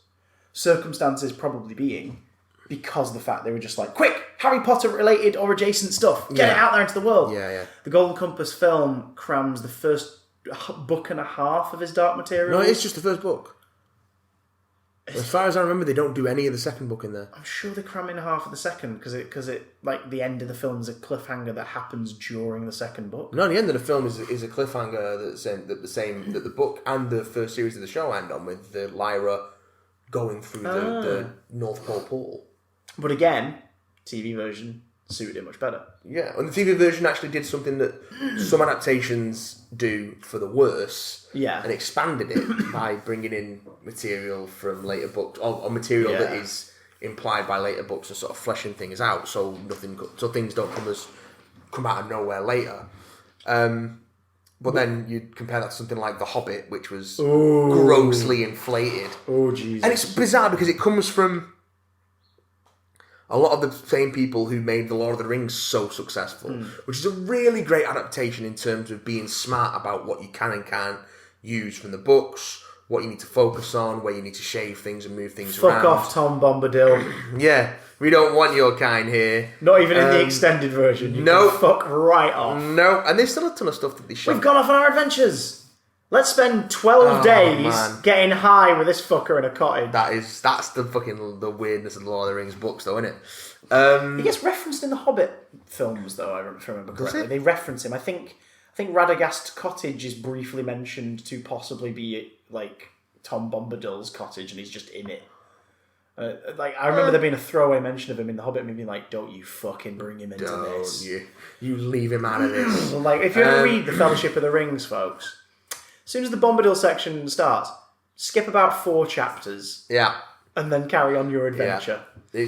You will not weird. be missing anything. But yeah, the songs that are in verse in the book, they flesh them into actual songs and drag out the runtime. Yeah. They add action set pieces. They absorb some of the Silmarillion ideas into a subplot. You don't need to drag out the runtime because it's not a long book. You can just do it in one film. And that's the bad part about this adaptation. For many, that will be the introduction to the story of The Hobbit. And they will go, what, those 3 really fucking dragged out movies? Yeah. No thanks. When instead, it could have been 1 3-hour movie or 2 2-and-a-bit-hour movies. Yeah. And that would have been stretching even, I think. That would have been stretching even, but that was what Guillermo del Toro was planning to do. That was what the original plan was, and it was after filming, they were like, actually, no, we're going to do 3. So they'd shot enough footage to do like 3 2.5-hour films. That was the film that allegedly made Ian McKellen cry on set. Yeah. When he was filming some of the stuff for like the further material stuff, where he was just on a green screen, just on a shitload of green screens, wandering around, and he apparently like burst into tears. And Peter Jackson asked him if he's okay, and he went, "This is not why I wanted to become an actor." Yeah. And you're like, "Oh my god!" I think Peter Jackson was also kind of fucking. Look at him just before the Hobbit production begins, and look at him now. He's fucking aged. Film aged him. Yeah. Because he didn't want to do it. And then watch Lindsay Ellis's 3-part, that's 2-part That's quote amazing. Documentary on YouTube that is about it, because you realise just how much these movies just shouldn't have happened. No, and the fact that they did has done more damage than anything. Everyone involved was negatively affected by the production of these films. Apart from Peter Jackson and Andy Serkis's extended families who work in the industry, because they did all the second unit stuff. Well, yeah, they got some. Andy Serkis directed a lot of the Hobbit movies. He directed all the second unit stuff. Yeah. It's like, Jesus, so he did okay. He did alright. And comes out of it unscathed, because his one scene is the one scene where you're like, yeah, that's really good. Oh, yeah. That's the scene from the book. Well, that's the bit that people wanted to see. People didn't want to see the whole of The Hobbit on screen. They just wanted to see Riddles in the Dark. I wanted to see 4 scenes from the book that I loved. Riddles in the Dark. Yeah. The Mirkwood Spiders. Yeah. The Trolls, the campfire. Yeah. And the first conversation with Smaug. Yeah. I got them all in the first 2 films. As a result, I didn't bother going to see the third in the theatre. I didn't see the second or third in the theatre. 2 years later on Netflix. I only watched in 3 sittings. I only watched the first one. Left such a bad taste in my mouth. I only saw the second and third ones. Yeah.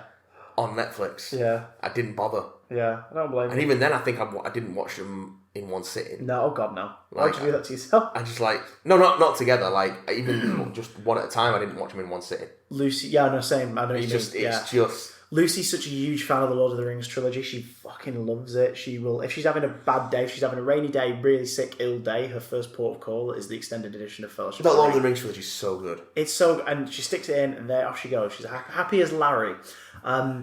She's been debating for the last 2 years about, should we get The Hobbit?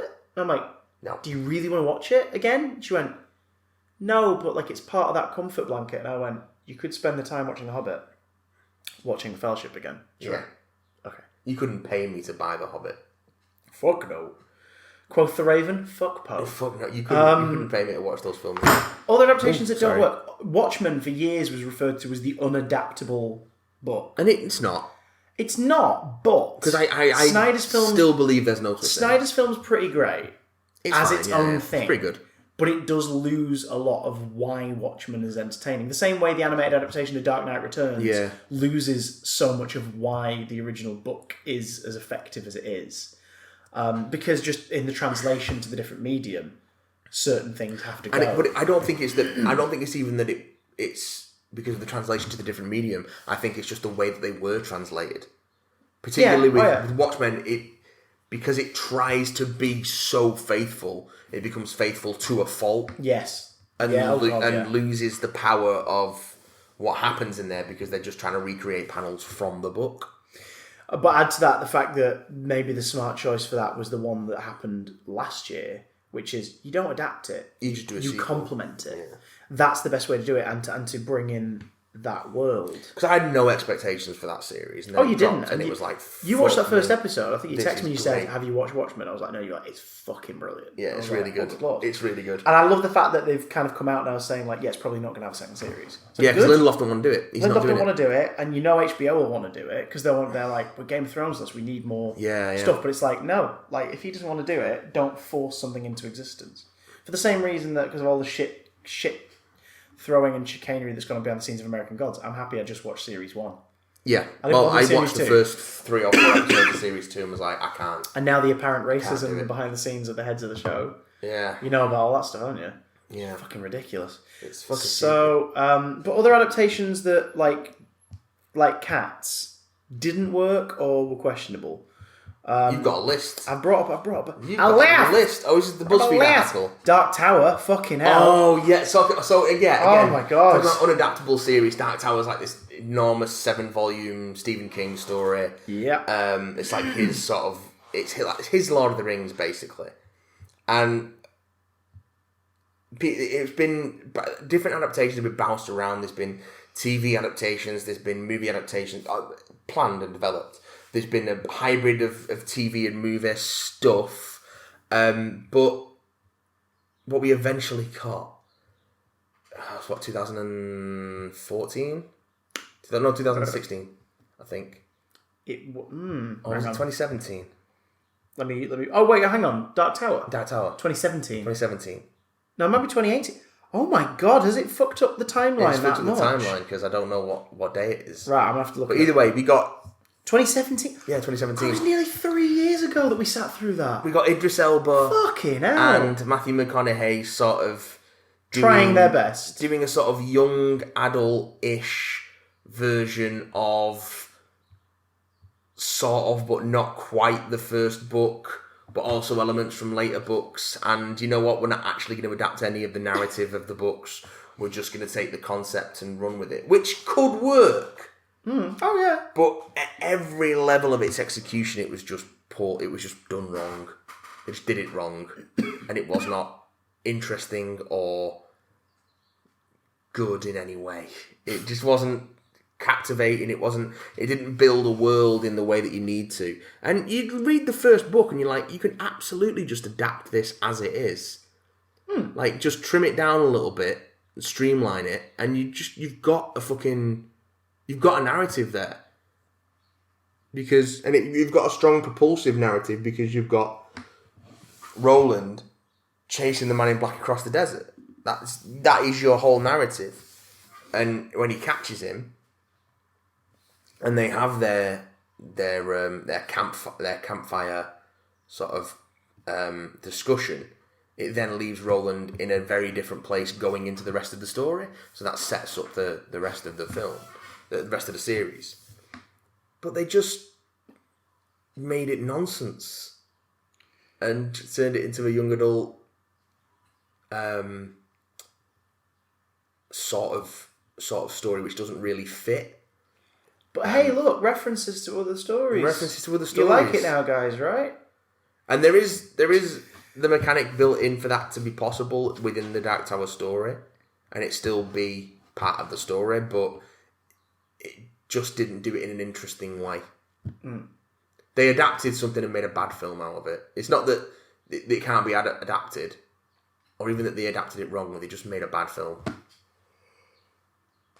you know what? Adaptation completely misses the point of its source material so much so that you look at it and you go, no, not only should this not have been adapted, I don't think it could have been. What's that? At least in today's day and age.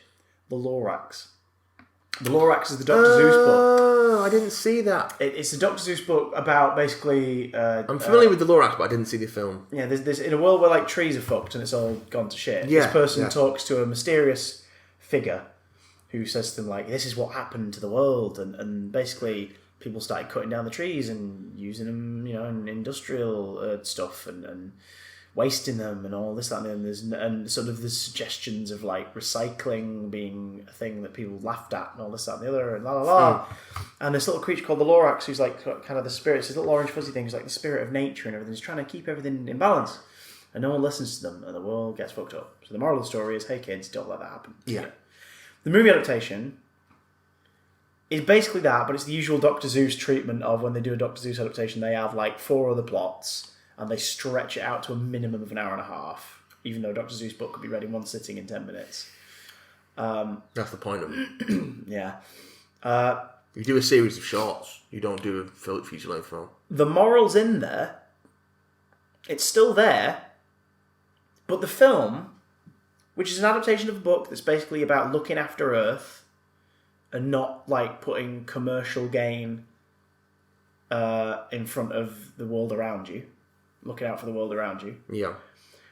Had tie-in adverts with car dealerships. Okay. Holiday resorts. Sure. And more merchandise than you could shake a dead tree stump at. Like, yeah. It was on everything in America when it came out. It was everywhere. There are, like, E.T. landfills worth of merch left over from that film, like there are for most kids' films of the 90s and 2000s. Yeah. Where the boom of toys in the 70s and 80s has put it in the heads of execs that we have to oversupply with merchandise. Yeah. Because it will all sell. And it never does. And it never does. Like, even in modern times, like, I was in the Entertainer yesterday in Manchester. They have hundreds of Last Jedi and Solo action figures. Yeah. Hundreds of them. I mean, that also speaks to the... that's not even just... And only, like, one Rise of Skywalker character. So they're out there, but there's not many of them. It seems like this time Disney have gone, let's wait until after the film comes out and then release the characters people like. I think that's mostly just the Entertainer. I was in the Disney store and the only Rise of Skywalker merch they had was like Dio stuff. Yeah, the Entertainer can't seem to shift anything. Like, they just have stuff sitting on their shelves for years. It's because they always have the weirdest stuff as well. They don't have the best. They don't have the good stuff. If they drop the Star Wars figure price, I'm not even kidding, to just like £1 each. Oh yeah, they keep the price way up as well. At the minute, there's a range of them. Some are 10, some are £6, and some are £3. Yeah, they keep but the price if they drop the later stuff to £1 each, I guarantee even I would go, oh fuck it, and I'd go in and I'd be like, right, I'll have a Kylo, I'll have a Snoke, I'll have a Rey, I'll have a Jinna, so fuck it, I'm taking them home. Like, because a lot of the ones I've got at the minute are the old school packaging style. Yeah. So it's like, yeah, I'd love to have a couple of them, but I'm not shelling out £6 for them. £1? Sure, absolutely. Though I did come home yesterday with a Disney Infinity toy box figure of Doctor Strange, who'd been reduced to £2.10 in clearance. Oh, yeah. And the moment I tried to move his legs to pose him, the legs snapped off. That's why it's been reduced. Because it must have been a common problem with this figure. So I hot glued that shit back on, and now he's stood on the shelf, and I'm like, anyone moves him, never move him again. Never grab his legs. Dear God. Never move him again. But hey, do you know what is a least... I can't believe I'm saying this. Less egregious cat's makeup than cats? I know what you're going to say, but I don't want to say Cat it. in the Hat. Oh, which is a terrible adaptation, but you look at him and you go, yeah, that's a cat. It's definitely a cat. There's a recurring gag in that film. It's just horrifying, where isn't it? he keeps mentioning Universal Studios Resort. Why? Do you think they're going to do a Cats in the Hat promotional tie-in when the Blu-ray comes out? Cats in the Hats! Do you think there's going to be a Cat in the Hat and McCavity team-up movie called The Cats in Hats? I teleport sometimes. I am seemingly also magic. Let's babysit children. bring Mike Myers. I'm 6.5 foot tall. Can you imagine? I'm 1.5 foot tall, or maybe 3 foot tall. Can you imagine a buddy comedy starring Mike Myers as the Cat in the Hat and Idris Elba as McCavity? Can you imagine those two actors bouncing off each other? I can now. Horrible. I don't think it would work in any way. No, it wouldn't. I will pay top dollar. I will to pay see you it. lots of the monies. Take all of Fry's Take them money. all. Take all of Fry's money, internet, and make it be. Do you remember in the early 2000s when they kept getting quote-unquote comedy actors to revive like middling 70s and 80s American TV shows? For example? Like the Sean William Scott Dukes of Hazzard. Yes. Or the Ben Stiller and Owen Wilson Starsky and Hutch. Yeah, fucking hell. They were great, weren't they? They were great adaptations. Oh god. What was the Will Ferrell one? Land of the Lost. Yes, that was it. Again, that was another one. Are there any others that spring to mind? Oh, they did Get Smart with Steve Carell. That's not bad, actually. Get Smart's okay. Because that's an early Dwayne Johnson joint as well. Get Smart. God, fuck, that is as well. Get Smart's alright, though. I like Get Smart. Well, it's one of those where it's like... Is it Steve Carell? It's Steve Carell, Anne Hathaway. It's one of those where like the film doesn't get the spirit of the original. It's very modern. Yeah. But the original source material wasn't a bad one to dip into because it was a Mel Brooks produced TV series. Yes. Yeah. So it's like, okay. So you can actually kind of update it, whereas the other... They updated that for a modern audience, whereas the other ones were period pieces. So that's why it didn't work. I just... Particularly Starsky. Some stuff needs to be left alone. Yeah. Could Cats have worked? I think as an animation, I think it could have worked. hand-drawn animation Yeah. could have made for a visually interesting take. Yes. But like Fantasia, but with cats. It's literally just like we're just going a to do different series of stuff, songs. and it's a series of songs. Trying to give it a plot. Trying to give it a plot doesn't work, I don't think. Nil twat.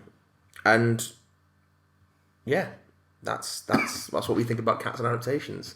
Let's do a quick email before we sign off for the week, because we got a little missive from one of our overseas fans. This comes in from Jack, and Jack says, "Hi, Big Dan lads. I'm Jack, and I'm here to discuss the hot mess that was the Rise of Skywalker." Was it? Yes. You pretty much summed it up for me when you talked about it. It retconned everything from The Last Jedi that I loved. It was fun being along for the ride, but as you said, once you stop to think about it, it falls apart. Not only is it in itself is it messy, but it also makes this whole trilogy even more messy, to the point where I don't think I can even consider it a trilogy anymore. Also, you mentioned how surprised you were that you had Australian listeners. Well, good day, mates. Hey! I'm not doing the accent. I will. I won't. Don't know about others, but I discovered you through Chris being on 5 Who fans. There we go. Oh, nice. Keep on making your wonderful big damn content, and cheers. Oh, So bless you. thanks, Jack. Thanks for getting in touch. Nice to know that we've got some. That we do in fact have some real people in Australia that listen, and I hope you're okay. By the way, because fuck. The fires are awful, so I hope you're not being too adversely affected by that. I hope you're in a safe place, for Christ's sake. Because it's rough. Yeah, and Doctor Who thoughts. I really enjoyed Nikola Tesla's Night of Terror. Tesla's Night of Terror, yeah, that was good. It was good. It was really good. It was fun and stupid. And we'll no doubt have more detailed thoughts when people writing about it. what I loved was, on Twitter, there was a big reaction from slightly older folk going like, Yaz and Ryan and Graham not knowing who Tesla was. It's disgusting. Who doesn't fucking know who Nikola Tesla is? Lots of people. Lots of people, because it's only in recent years has he been highlighted more. Yeah. Also, he's mostly taught in America because America dipped more into like Edison in their history and science lessons than the UK syllabus does. And also, shut the fuck up. You only know who he is because you watched that epic Rap Battles of History video a couple of years ago. Internet. No, Tesla's been a thing in like sci-fi and stuff for a while, and like alternate history stuff. And Tesla, if you're into genre stuff, I can absolutely see you knowing who Tesla is. One of my favorite uses of him, weirdly, in recent films is The Sorcerer's Apprentice, the Nick Cage film, because the Tesla coils are like a big part of the technology in that. And there's that brilliant sequence where Jay Baruchel essentially is like kind of showing off to the girl in it a bit, and he like programs stuff into it, so it starts doing Tesla stuff to a song, like the coils start making and it's like, this is cool. I hope a film doesn't fuck this up. And then Amazing Spider-Man 2 does Itsy Bitsy Spider with it. And it's a really it's one of the scenes if you go, oh, I remember this. This is really cool. What about David Bowie in The Prestige? Of course. Wait, he is Tesla? Yeah. Fuck, I'd forgotten about that. Yeah. Yes. That's pretty great. That's pretty great. Oh, it's good. Mind you, I think the guy in Doctor Who this week was fucking great. Really good performance. Yeah. Everyone was fucking really good at this. Fucking good, man. Shout out to Angeli dressed as a scorpion. It was a really good, quality, solid episode. I enjoyed it. And a great title. I think it was the first written and directed by a woman as well. I think it's the first of the modern era to be written and directed simultaneously by ladies. I think there was a couple in the classic run that were, though. I think there were a couple that were written by women, but I don't think they were directed by women. If it's the first then that's pretty cool. And also, fucking took them a while. Yes. Took the show a while to do that. Maybe, I think, did a woman direct Enlightenment? I could be wrong. Correct us if we're wrong, please. But yeah, no, it was good. It was good. And I think, if I remember correctly, the same director she's on next week's. Okay. Which is written by the person who wrote Demons of the Punjab. Oh, okay.